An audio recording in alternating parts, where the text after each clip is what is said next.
নমস্কাৰ বন্ধুসকল, আপোনালোক সকলোকে মোৰ ইউটিউব চেনেল ইউথ ভইচলৈ আকৌ এবাৰ স্বাগতম জনাইছোঁ।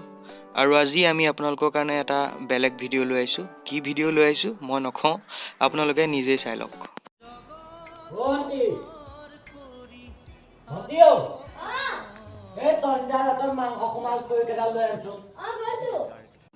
তো আপোনালোকে দেখিলে এভেঞ্জাৰ্ছ আহিছিলে আমাৰ ঘৰলৈ আৰু আমি মাংসৰে ভাত খুৱাইছিলোঁ। আৰু জমনিটো হ'ল যে মাংস খাই থাকোঁতে আমাৰ টনি ষ্টাৰ্কৰ দাঁতত মাংসও সোমাইছিলে।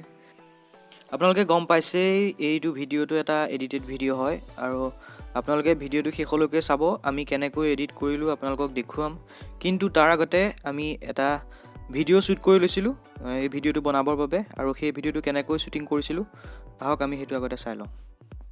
ভিডিঅ'টো শ্বুটিং কৰাৰ সময়ত আপোনালোকে এটা কথা মন কৰিব, আপোনালোকে স্ক্ৰীনখনত যোনটো গ্ৰীণ স্ক্ৰীণ দেখি আছে সেই গ্ৰীণ স্ক্ৰীনখনৰ এংগলটো আৰু আপোনালোকে শ্বুটিং কৰা ভিডিঅ'টোৰ এংগলটো মিলিব লাগিব। আৰু এটা কথা, আপোনালোকে যিটো কেমেৰা ব্যৱহাৰ কৰে শ্বুটিং কৰিবলৈ সেই কেমেৰাটো যাতে অলপো নিহিলে সেই কথাটো মন কৰিব। আজিৰ ভিডিঅ'টো অলপমান দীঘলীয়া হ'ব পাৰে, আপোনালোকে মন দি শেষলৈকে চাব। এতিয়া আমি ভিডিঅ'টো কেনেকৈ কাইন মাষ্টাৰত এডিট কৰিছিলোঁ চাওঁ আহকচোন। আজিৰ অলপ এডিটিং প্ৰচেছটো দীঘলীয়া হয়, সেইবাবে মই ভিডিঅ'টো অলপমান ফাষ্ট কৰি দিছিলোঁ। আপোনালোকে শেষলৈকে ভিডিঅ'টো মন দি চাব বুলি আশা থাকিলে।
এইটোৱে আছিলে আজিৰ ভিডিঅ' আশা কৰিছোঁ আপোনালোকে ভিডিঅ'টো চাই নিশ্চয় ভাল পালে আৰু যদি ভিডিঅ'টো চাই ভাল পালে তেনেহ'লে আমাৰ চেনেলটো ছাবস্ক্ৰাইব কৰিব আৰু ভিডিঅ'টো শ্বেয়াৰ কৰিব আৰু যদি আমাক ফ'ল' কৰিম বুলি ভাবিছে তেনেহ'লে আমাৰ ফেচবুক পেজ ইউথ ভইচ বুলি আছে আপোনালোকে পেজটো লাইক কৰিব আমাক ফ'ল' কৰিব ধন্যবাদ